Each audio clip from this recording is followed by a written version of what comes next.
Baiklah, kembali bersama kami di Newsroom. Kita masih di segmen dialog terkait dengan dibalik mundurnya juru bicara KPK Bapak Febri Diansyah. Sekarang saya mau ke Pak Yasin. Pak Yasin, ini ada Kabiro Humas KPK dan juga ada juru bicara KPK. Apakah nanti tidak akan tumpang tindih dan bagaimana nanti tupoksinya sebenarnya kalau dari pengalaman Pak Yasin? Ya, pasti nanti ada beberapa pihak yang menanyakan sama dengan apa yang ditanyakan kepada jubir. Ya. Tapi yang menjawab kan akan berbeda nanti.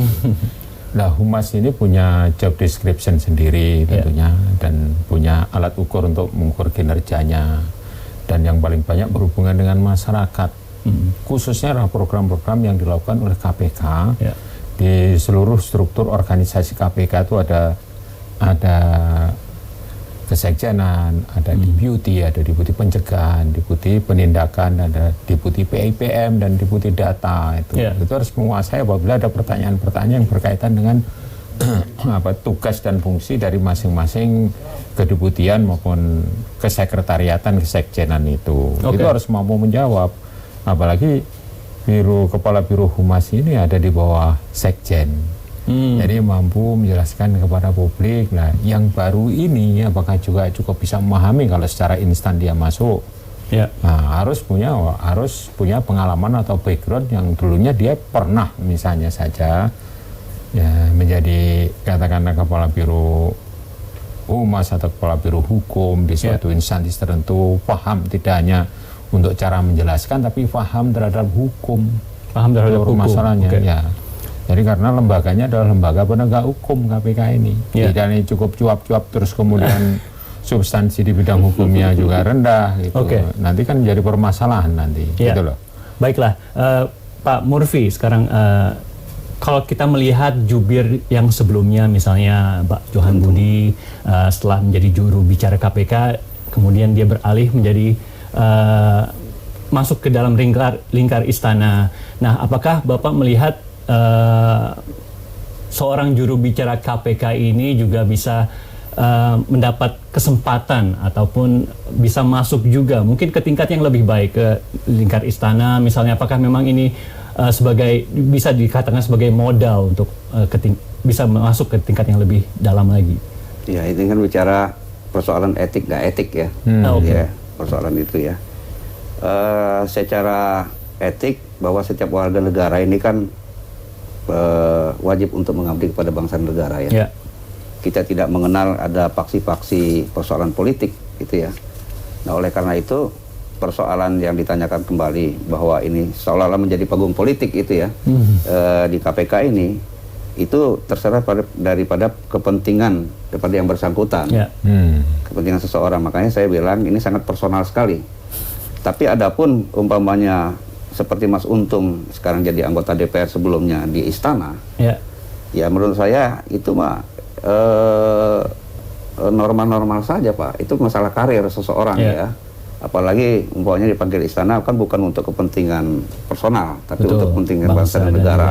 Negara melihat kapabilitasnya, terus integritasnya, misalnya Mas Untung baik, kualitasnya baik, ya diambil. Saya pikir nggak ada masalah. Sepanjang tidak overlap dari pemikiran Mas Untungnya, umpamanya begitu dia masuk istana, kemudian dia umpamanya mendiskreditkan KPK, yang rumahnya sendiri, itu kalau saya melihat itu nggak benar. Kalau dari pengalaman Pak Yasin, ini seberapa istilahnya seksi ini profesi juru bicara KPK? Iya.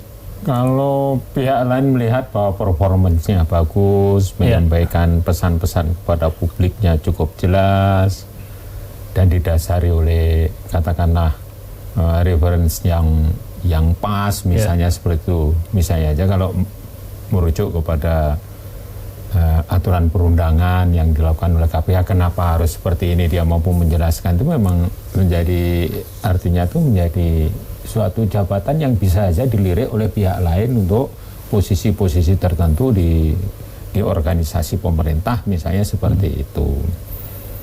Nah, tapi yang menjadi permasalahan ini bahwa orang yang berasal dari KPK itu dimanapun posisinya itu harus sedapat mungkin menjaga integritas misalnya seperti itu, dan jiwa dan semangatnya tetap anti korupsi yang kedua, dan tidak katakanlah seperti tadi yang disampaikan oleh Pak Murphy justru melawan KPK, jangan kan seperti itu, seharusnya seperti itulah.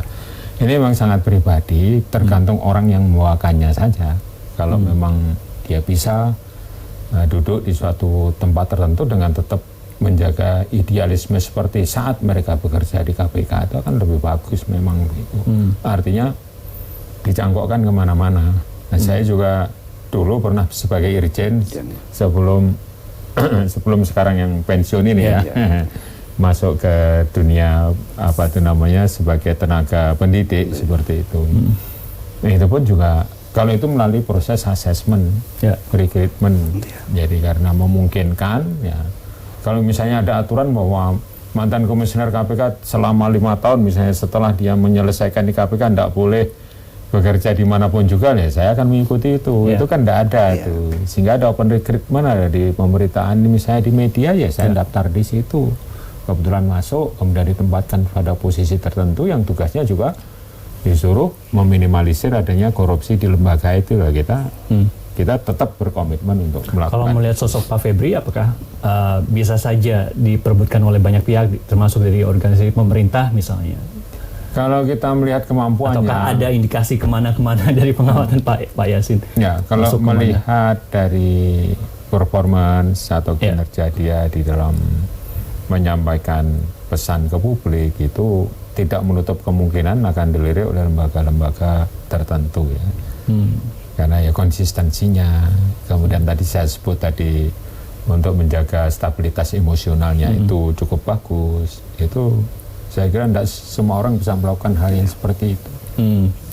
Kalau dari pengamatan Pak Murphy, sosok seorang juru bicara KPK, selain mengerti hukum, apalagi aspek ataupun ilmu yang harus dikuasai seorang juru bicara KPK selain hukum, mungkin komunikasi dengan publik, apalagi kira-kira? Ya, saya rasa itu ya perlu dikuasai tentang Undang-Undang Pemberantasan Korupsi ya. Undang-Undang Korupsi. Baik dari historisnya maupun ke depannya. Dia harus perspektif ke depannya gitu ya. Harus mengerti. Kalau dia nggak mengerti ini, saya rasa lebih baik disingkirkan aja, nggak usah dipilih lah. Ya kan, karena KPK ini kan berbicara hukum khusus ya, undang-undang khusus, pidana khusus. Ini tidak mudah. Nah, oleh karena itu saya kembali kepada menyangkut kita sambung kepada Febriansyah. Beliau ini saya kenal dulu wartawan ya, di Padang, Sumatera Barat. Begitu juga bapaknya juga. Saya kenal sekali. Ya, kemudian dia lama aktif di ICW. Ya, proses pemasakan kematangan inilah di ICW ini yang mampu Pak Febri tampil baik ya di KPK. Itu. Baik. Kita akan jeda lagi, Pak Murphy, Pak Yasin, kita akan kembali nanti terkait dengan susunan organisasi KPK yang baru. Kita akan bahas lengkapnya usai jeda berikut ini. Tetaplah bersama kami di Newsroom.